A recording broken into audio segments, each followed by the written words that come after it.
Bonjour à tous, c'est Flore, Fleur de Vie, médium énergéticienne.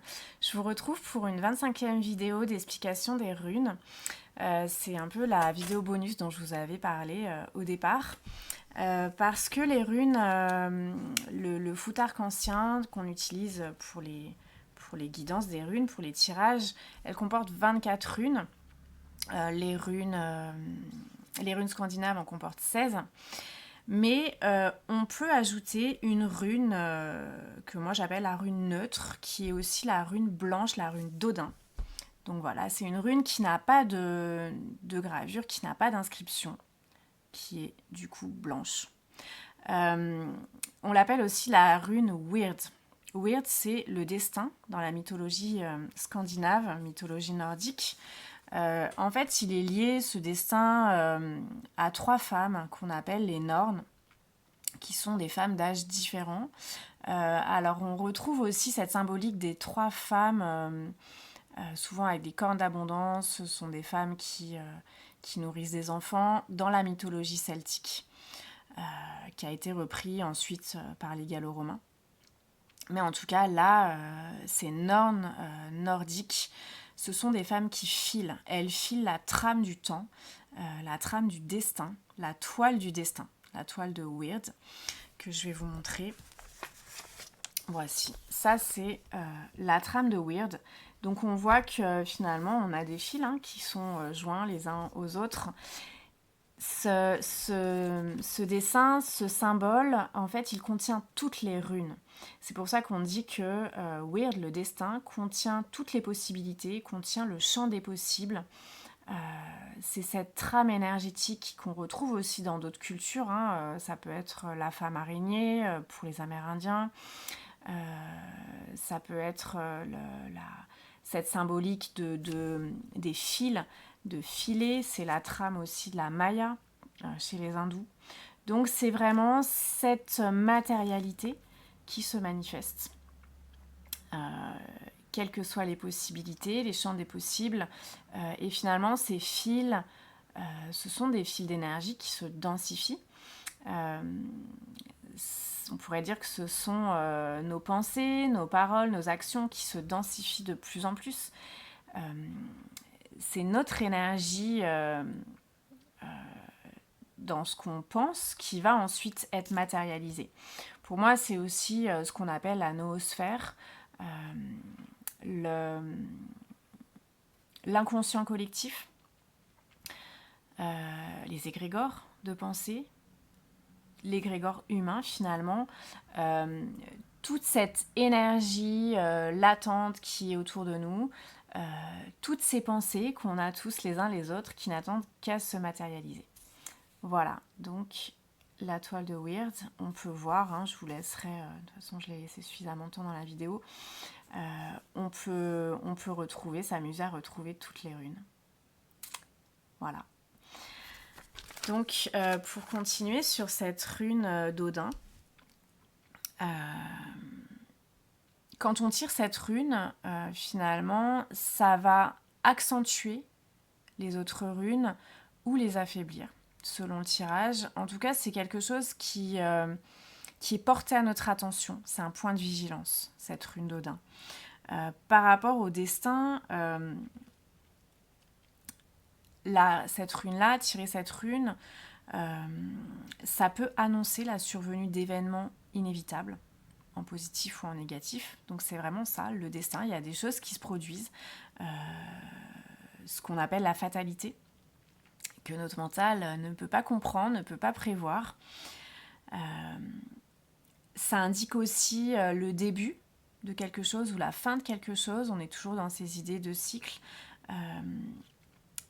Parce que ce destin, finalement, c'est la vie et la mort. C'est le pouvoir de vie et de mort sur les êtres. On ne connaît pas la date de notre mort, on ne connaît ni le jour ni l'heure, comme on dit. Parfois, on échappe de peu à des accidents où on se remet de maladies graves et on se dit c'était pas notre heure, on avait encore des choses à vivre, des choses à faire. Et par contre, parfois, le destin fait que pourquoi telle personne est décédé dans un événement et pas tel autre? Pourquoi est-ce que ça tombe, entre guillemets, sur telle personne et pas une autre? Parce que simplement, quand c'est notre heure, c'est notre heure. Voilà. Tout comme notre naissance, notre mort, le moment où on tire notre révérence et on passe dans la pièce d'à côté, ça fait partie de notre destinée. Donc ça, c'est vraiment la rune d'Odin, ça nous invite au lâcher-prise. Le lâcher-prise et l'acceptation. L'acceptation qu'on ne sait pas tout aussi. Il y a des choses qui restent mystérieuses. Comme on dit, les voies du Seigneur sont impénétrables. En tout cas, selon nos niveaux de conscience, on va avoir des niveaux de compréhension qui vont évoluer aussi au cours de nos vies. Donc c'est aussi cette acceptation qu'on ne sait pas tout, qu'on ne comprend pas tout, qu'il y a des choses qu'on ne comprend pas tout de suite, mais qui prendront du sens au fil de l'avancée des événements. Donc c'est ce lâcher-prise. Et la rune d'Odin, c'est aussi la confiance totale. La confiance totale dans ce champ des possibles. Et cette confiance totale en nous-mêmes et dans l'univers, dans la source, dans notre destin, qui nous rend aussi notre pouvoir personnel. C'est-à-dire que cette rune, c'est à la fois le karma et à la fois le libre arbitre. À la fois accepter et lâcher prise, et ça c'est très stoïcien, lâcher prise sur ce dont on n'a pas de prise, ce qu'on n'a pas de pouvoir, et en même temps agir quand on en a le pouvoir, quand on en a les capacités, quand c'est le moment, se redonner ce pouvoir d'action. Et faire aussi la différence, avoir ce discernement, de différencier ce qui est en notre pouvoir et ce qui ne l'est pas. Différencier sur ce sur quoi on va avoir du contrôle et ce sur quoi on n'en a pas et que de toute façon, on peut seulement lâcher prise. Donc c'est aussi ça la rune d'Odin, c'est l'importance, comme je le disais, de nos pensées, de nos paroles, de nos actions. Parce que c'est tout ça, c'est notre énergie qui se matérialise et qui crée notre réalité. Donc c'est vraiment cette rune ainsi que tout le faux arc-en-ciel dont j'ai parlé pendant tous ces 24 jours. Ces runes nous invitent à reprendre notre pouvoir personnel, à prendre notre responsabilité personnelle dans ce qui se passe dans notre vie.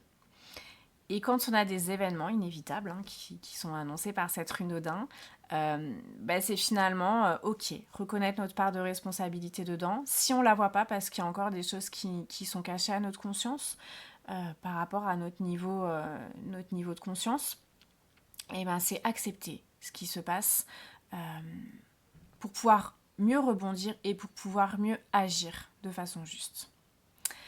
Voilà pour cette rune d'Odin.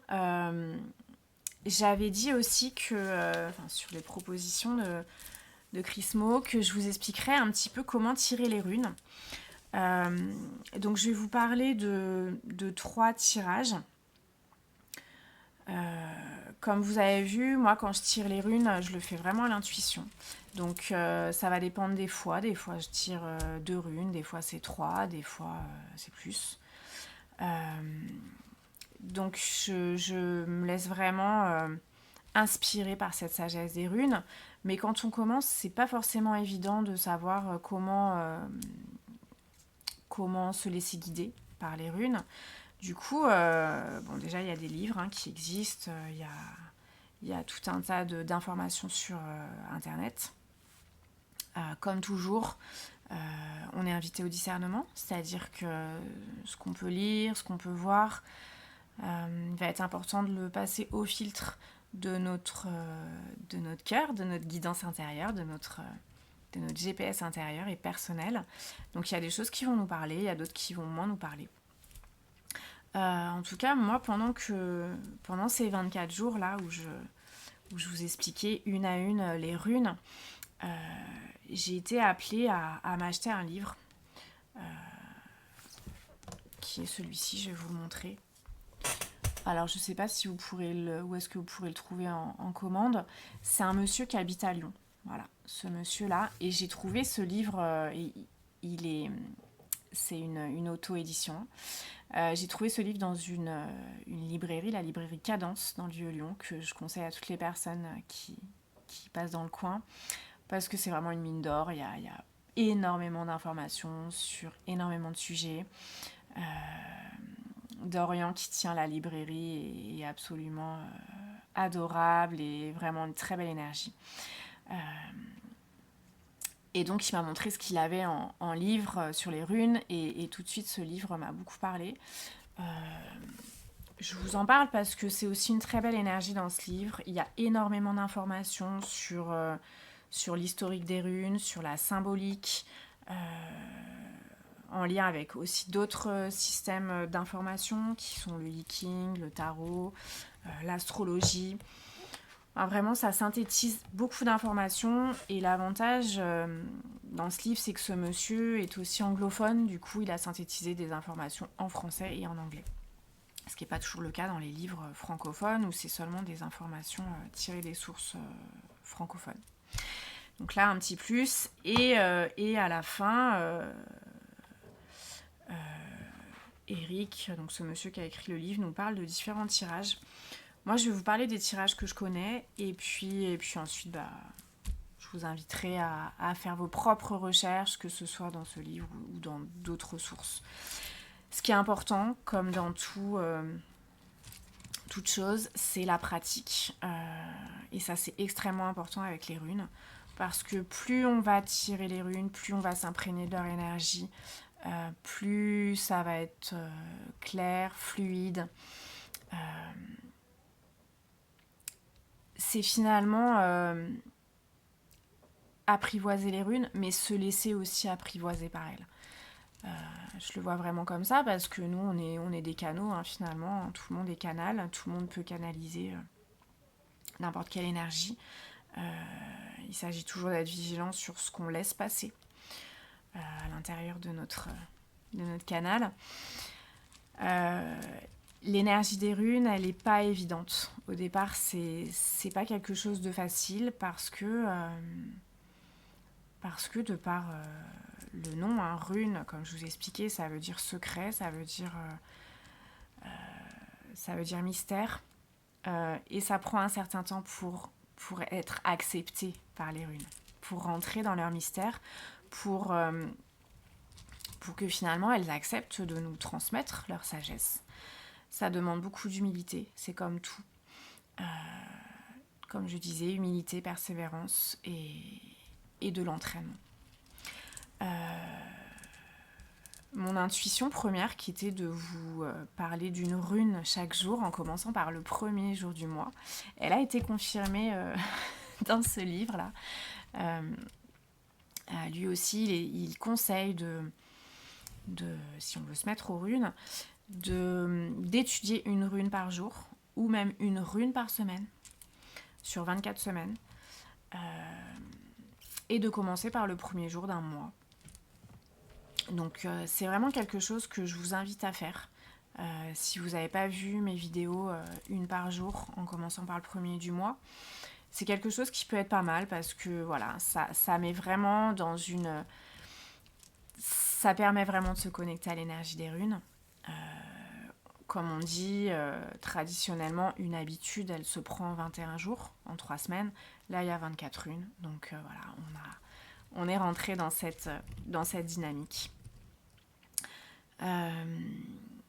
Donc que vous dire ? Pour les tirages, ce qui est important, c'est déjà l'état énergétique dans lequel on est. Et ça vaut pour tout. Pour les tirages de tarot, pour le pendule, quand on pose une question, qu'on veut écouter sa guidance, les tests kinésiologiques, etc.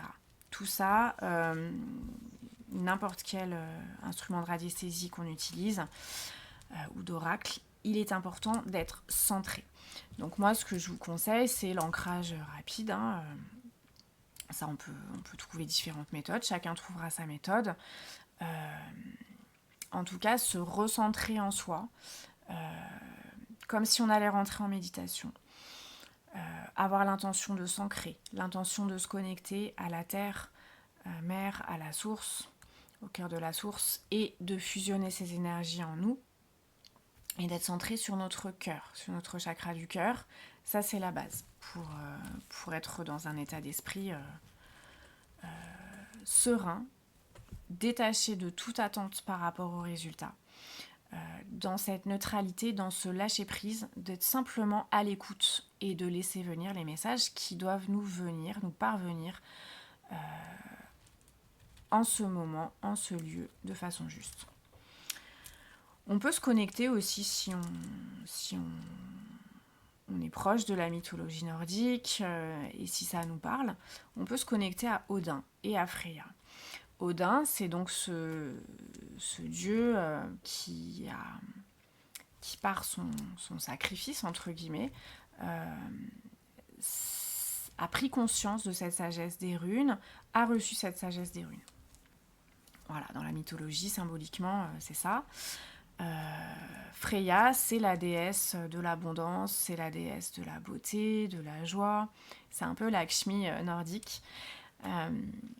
Donc cette déesse qui représente aussi la terre-mère et qui va nous apporter, nous aider à conscientiser cette sagesse en nous.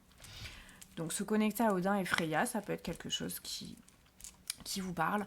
Si ça ne vous parle pas, simplement connectez-vous aux énergies dont vous avez l'habitude et demandez simplement à vous connecter à l'énergie des runes, à être le canal pur et clair de leur sagesse pour le bien suprême de tous. Voilà. Un tirage simple que vous pouvez réaliser pour vous entraîner au départ, c'est le tirage de la rune du jour. Donc c'est simplement tirer une rune en demandant quelle va être l'énergie du jour, comment va se passer ma journée, comment se présente la journée, sur quel point je dois être vigilant aujourd'hui. Voilà, vraiment se concentrer sur la journée. Alors, pour tirer les runes, soit on les met dans un pochon en tissu et on tire à l'intérieur de cette poche une rune. Soit on place toutes les runes devant nous, face cachée, et on tire une rune à travers ce groupe de runes. Quand je dis face cachée, si vous fermez vos yeux et que vous tirez la rune, même si elles ne sont pas toutes face cachée, de toute façon vous ne les verrez pas en les tirant. Donc ça c'est la rune du jour. On a aussi un tirage de 3 runes. Ça c'est le tirage que vous trouverez le plus couramment si vous cherchez sur internet ou autre. Donc on tire 3 runes. Soit en ayant d'abord posé une question précise, soit en demandant simplement, voilà, quelles sont les énergies du moment pour moi, quels sont les points de vigilance pour moi. Quand on tire ces 3 runes, ça va symboliser les 3 femmes dont je parlais tout à l'heure, les 3 nornes. Donc le passé, le présent, le futur. Si on a une question particulière par rapport à une difficulté, ça peut être par exemple la racine de la difficulté, les actions, l'action qu'on peut poser et les conséquences qui surviendront. Ça peut être aussi par rapport à si on a un projet, quelque chose de précis. Ça peut être comment est-ce que ça va démarrer, dans quelle énergie ça va démarrer, comment est-ce que ça va évoluer, comment ça va se terminer. Voilà, donc on a vraiment cette idée d'étape. On a ce qu'on appelle le tirage du lancer. Donc ça, c'est un tirage traditionnel qui est décrit dans le livre dont je vous parlais. Le tirage du lancer, en fait, on va lancer les 24 runes sur une toile blanche, un drap blanc. Et par rapport à la position de chaque rune, par rapport au centre et par rapport à chaque direction, chaque point cardinal, on va avoir une interprétation très globale et très... quand je dis très globale, c'est qu'elle va être très... elle va parler de tous les aspects de la personne ou de la situation dont on parle, donc à la fois globale mais à la fois très précise. On peut avoir aussi ce qu'on appelle le tirage en croix qui est tiré du tarot de Marseille, donc une rune au centre et puis une rune qui est en cercle, donc une en haut, une en bas, une à gauche, une à droite. C'est aussi lié aux points cardinaux et ça a des symboliques aussi particulières. En tout cas, et puis il y a beaucoup d'autres tirages qui sont aussi décrits dans ce livre et ailleurs. Moi, ce que je vous conseille au départ, c'est vraiment de s'entraîner avec cette rune du jour pour se familiariser avec chaque rune, parce qu'au départ, c'est pas évident. Le nom des runes, le symbole, les interprétations de chaque rune, c'est pas forcément évident, donc c'est important de s'entraîner. Voilà ce que je cherchais. Moi, ce que j'avais fait au départ, c'est que je m'étais imprimé tout simplement ce genre de tableau. Alors ça, c'est quelque chose que vous pouvez faire vous-même ou que vous trouverez sur Internet. Moi, je le trouve très bien fait, ce tableau-là. Je n'ai pas le nom de la source, mais vraiment, c'est un super travail. Ça décrit vraiment l'essence de chaque rune. Vous voyez, moi, j'ai rajouté des petites choses aussi, des petites notes. Mais au départ, c'est quelque chose qui peut vraiment aider à intégrer cette énergie des runes. Et puis le tirage classique des 3 runes, ça c'est quelque chose de simple, c'est quelque chose que vous pouvez faire au départ pour tirer des runes à votre famille, vos amis, pour vous familiariser vraiment avec cette énergie. Ne vous inquiétez pas si ça prend du temps, parce que l'énergie des runes, comme je disais, elle est spéciale et elle est exigeante. Les runes ne se dévoilent pas n'importe comment à n'importe qui. Ça demande beaucoup d'humilité et ça demande aussi beaucoup d'ouverture de cœur. Donc prenez votre temps pour vous familiariser avec les runes et pour qu'elles vous acceptent dans leur champ d'énergie. Vous inquiétez pas si au départ ça prend du temps.